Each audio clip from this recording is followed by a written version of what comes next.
So, have you ever had it where work creeps into your dreams? I have it all the time, but I usually don't record them for this channel or even write them down because it's just work in my dream. Except for this last one. This last one was different. Welcome to Shut-Eye Theater, and my work dream that I had just the other night was very different. See, on the side, I do some driver's ed. I help kids learn how to drive a car.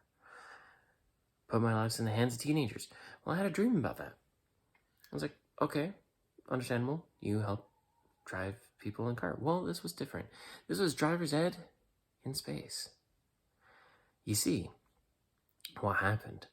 Got in, did the normal checkups. Like, hey, there's the blinkers, the steering wheel, steering column, gas pedal, brakes, boosters, thrusters, and reflector shields. Make sure you angle your reflector shields at the right angle as we are taking off and get to escape velocity as we're taking out. You see, this was me teaching people how to fly in space. So I get in the side passenger seat, co-captain seat, and I'm instructing how to fly. We get into outer space. They were able to achieve escape velocity, thank goodness. And we got going. Now, you see, we started flying really, really fast. Using the Earth's gravitation, we slingshot ourselves towards Saturn. And that's where our first trial began. You need to know how to angle yourself upwards and downwards in your perspective view. You see, there is no direction in space. So from your perspective view, going up or down.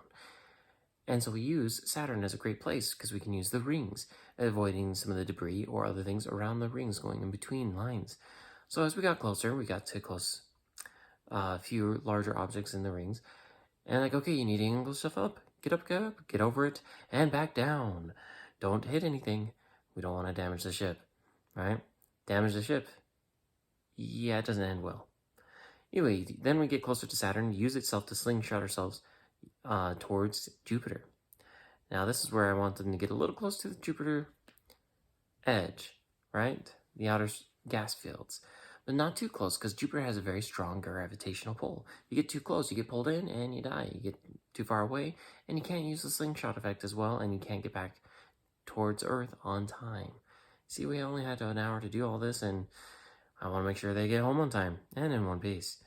So, I need them to understand how to balance between the gravitational pull, as well as getting close enough to use the slingshot effectively. So we're getting right in that upper gassy layer, slingshotting around, avoiding everything as we go, and slingshot ourselves towards the sun. This is where they need to learn how to angle their deflector shields, making sure that they're protecting themselves from any cosmic radiation as well as solar radiation. As we got close to the sun, we start to angle ourselves towards it to start going around.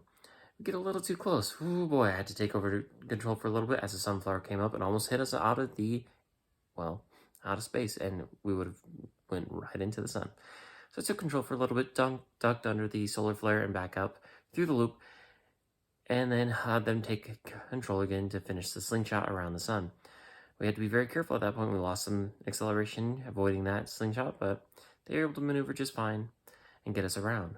As we came around, we had to dodge Mercury. Because of the slight adjustment on the flight path around the sun, we were heading straight for Mercury instead of off to the side of it like the plan was. Well, we started to come around, and they dodged over at Mercury just fine. I was able to tell them, like, oh yeah, just go slightly up. We just have to divert a little bit of energy to lower thrusters, get up a little bit, and just re-angle ourselves to the proper degree to head towards Earth. As we start to approach Earth, now we need to slow down. Well, there's several ways we can slow down, but we want to do the most energy efficient way to slow down, because if you use too much energy doing anything, you don't have enough energy to do one thing. So I tell them to use the moon.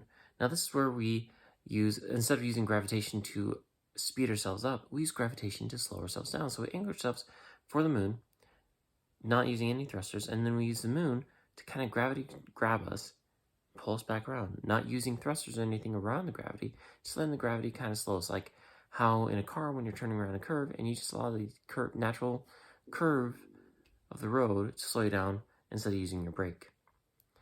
And so we use that gravitational pull around the moon And then we had to use a little bit of thrusters since we're using just gravity of the moon to pull us around and slow us down. Use a little bit of thrusters to re-angle ourselves back to Earth. As we get closer to Earth, we start to do deceleration stages. We have to break it up into 4 steps for them, obviously. Break anything up into steps, you can easily teach anything. And that's how driver's ed is. You break everything up into small steps, so that way they can drive safely. So, do it in steps of slow down in 4 stages. Step 1, start to slow down. Step 2, slow down, re-angle. And step 3, angle yourself for the atmosphere. Then the last step is using reverse thrusters to slow us down enough to where then we start to re-enter the atmosphere.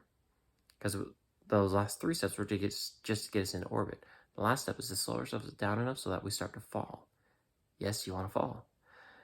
And we start to fall back to Earth, and I teach them how to get the ship at the right angle as we're passing through the atmosphere so that the heat shields can be able to take up all the energy. And this was an advanced ship where we use the energy from the heat shields to store into the battery. Kind of just recoup some of the energy lost flying today. Not completely. And we start to come in. They're holding the angle just fine. I had to take control a little bit to help them adjust so that we didn't burn up in re-entry. And then I had them land us. And then I woke up. It was an interesting dream. Interesting dream having a little bit of driver's ed, but space involved. Yeah, sometimes my dreams have fun.